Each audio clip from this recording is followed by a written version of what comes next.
Smartimo en direct du Forum des projets urbains. On a une invitée spéciale, c'est Charlotte Alperne. Bonjour Charlotte. Bonjour. Vous êtes chercheure à Sciences Po, on va utiliser ce néologisme, et directrice de l'Executive Master Gouvernance territoriale et développement urbain. Bienvenue à vous. Avec vous, on va se poser cette question sur les projets d'aménagement durable. Alors, on voit une multiplication de ces projets, on en parle beaucoup sur ce forum, mais qu'en est-il, au-delà des objectifs fort louables, de l'évaluation de ces projets? Est-ce que ça fonctionne? Est-ce que dans le temps, quel est l'impact? Est-ce qu'il y a une méthodologie qui existe? Et puis, quels sont les résultats? Autant de questions qu'on va vous poser tout de suite. On démarre justement avec ces projets d'aménagement durable. Vous les observez depuis longtemps, mais comment on les évalue?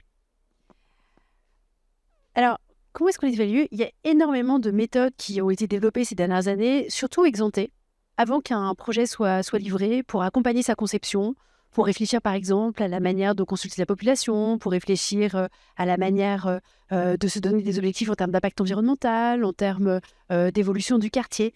Et nous, ce qui nous a beaucoup intéressé dans le cadre de ce forum des projets urbains, c'est Oui. de réfléchir à la notion d'héritage. On en a énormément parlé cet été pendant les Jeux Olympiques. Qu'est-ce que ça veut dire que d'évaluer un projet d'aménagement dans une perspective d'héritage? C'est-à-dire pas simplement à court terme, pas simplement exempté au moment de la conception, mais de s'interroger sur l'accompagnement en fait, du projet tout au long de la vie, de manière à voir si tout d'abord les objectifs ont été atteints, Oui. à 5 ans, à 10 ans, peut-être même à 20 ans.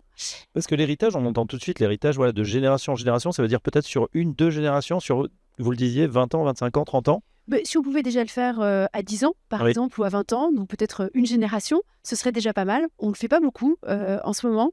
Les principaux indicateurs portent surtout sur les questions d'impact environnemental, par exemple, mais on ne mesure pas nécessairement la manière dont les usages évoluent, les enjeux de mixité fonctionnelle. Comment est-ce que les quartiers évoluent dans la durée, en termes de mixité des usages, de mixité fonctionnelle, en termes de flux de matière, on parle beaucoup de métabolisme urbain, en Oui. termes de flux dans la gestion de l'eau, la gestion des déchets, en termes de biodiversité. Voilà. Comment est-ce qu'on prend en compte, dans une approche très holistique, en fait, l'ensemble des dimensions, des déterminants qui font que ce quartier, sur la longue durée, est ou pas un quartier durable? Oui, et c'est tout l'enjeu de votre projet, ou plutôt de recherche, hein. Aujourd'hui, il n'y a pas vraiment d'organisme, il n'y a pas vraiment de société, ou dans le sens d'entreprise qui s'occupe de ça, mais les chercheurs s'y penchent très précisément. Alors, les chercheurs s'y penchent en lien avec nos étudiants. Donc, généralement, on travaille beaucoup avec nos étudiants, avec des partenaires. Donc là, on a travaillé avec CityDev Bruxelles, qui est un aménageur public qui est basé dans la ville de Bruxelles et des communes alentours, qui a en gestion un certain nombre de projets d'aménagement.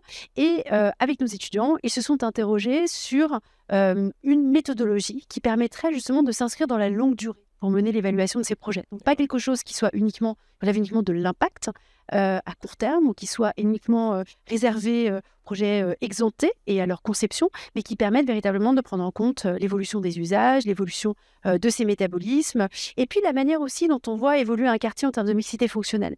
Derrière, ça pose la question de, tout d'abord, est-ce qu'on se dote simplement d'objectifs un peu tonitruants quand on adopte un projet et quand on le lance, ou est-ce qu'il s'agit aussi, à 5 ans, à 10 ans, à 20 ans, de réfléchir aux effets que ça a pu produire en termes d'efficacité, en termes de performance environnementale, en termes de performance aussi sur les usagers.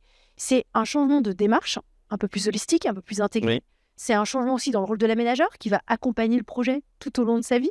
Et puis, c'est aussi une manière de réfléchir à la déconnexion qu'il y a parfois entre les objectifs de projet d'aménagement, les objectifs politiques, les objectifs économiques, les objectifs sociaux également, et puis de voir qu'est-ce que ça atteint sur le plus long terme. Oui. On voit que la méthodologie est en train de changer. Les aménageurs, ils sont beaucoup dans la concertation, dans la co-construction. On intègre les habitants. Alors, en début de projet, vous l'avez dit, ex ante, mais qu'en est-il effectivement en sortie ou après? Est-ce qu'il y a des études d'impact? Est-ce qu'on mesure finalement le bien-être des habitants? Est-ce que c'est le cas, par exemple, pour ce qui a été fait du côté de nos amis belges?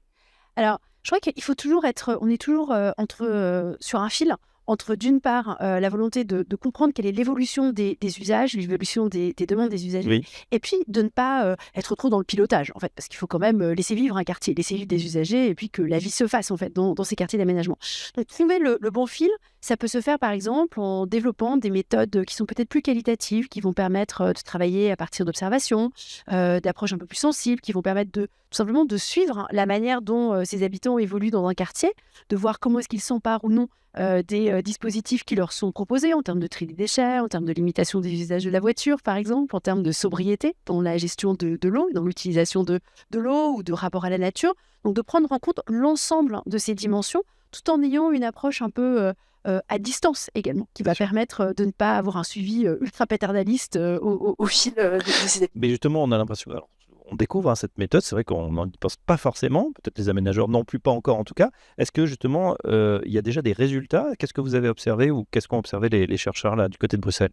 Alors, du côté des résultats qui ont été mis en avant, en fait, nos étudiants ont proposé une matrice. En fait, ils ont proposé une matrice qui permet de prendre en compte l'ensemble de ces dimensions avec toute une batterie d'indicateurs qui est proposée. Alors, pour l'instant, elle est encore un petit peu robuste, un peu touffue.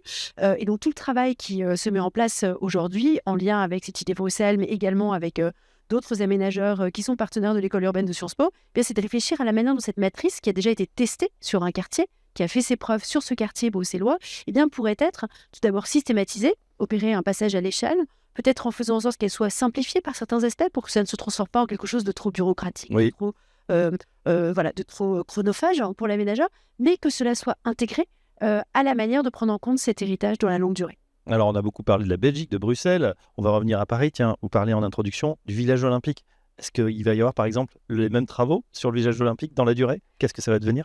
Alors, ça, je ne le sais pas. Il faudrait demander à Solideo et puis aux différents acteurs qui, aujourd'hui, se sont emparés de ce village olympique. J'espère Oui. qu'il y aura ce type d'approche. S'inscrire dans une perspective d'héritage, et c'est principalement celle qui a été faite pour les Jeux olympiques de Paris. Et ça a été un moyen de prendre en compte cette évaluation sur la longue durée. Il faut voir maintenant qu'est-ce qui va effectivement être fait. On a vu que dans le cas de Londres, poser cette question de l'héritage sur la longue durée pouvait se faire à l'échelle de l'îlot, à l'échelle du quartier, et puis plus généralement à l'échelle de quelle était la place du village olympique dans le Grand Londres et dans la manière dont évoluait la métropole. Et c'est sans doute l'un des défis pour Paris que de s'inscrire là aussi dans une longue durée et puis d'adapter ces différents indicateurs sur la durée.